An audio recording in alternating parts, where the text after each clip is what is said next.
هل مثلا ينفع الراجل يتجوز اخت ارملته؟ ايه؟ هل مثلا ينفع الراجل يتجوز اخت ارملته؟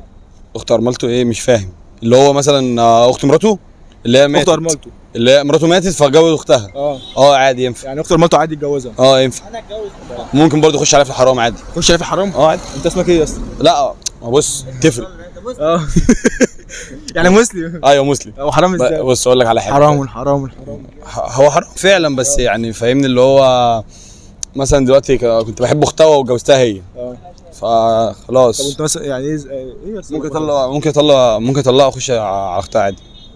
في حاجه في النص يا اسطى مش طبيعيه. ما افرض بقى اتجوزت اختها. احنا ما عندناش طلاق. فانا عادي اخش عادي. اسمك ايه؟ جان. ايه؟ جان حبيبي يا شيخ. احنا مسيحيين ما عندناش طلاق. ما عندهمش طلاق. فانا عادي اخش. تتجوز وتدبس خلاص. باينه. بص انت مش هتقص. بص مش هنقص حاجه انت.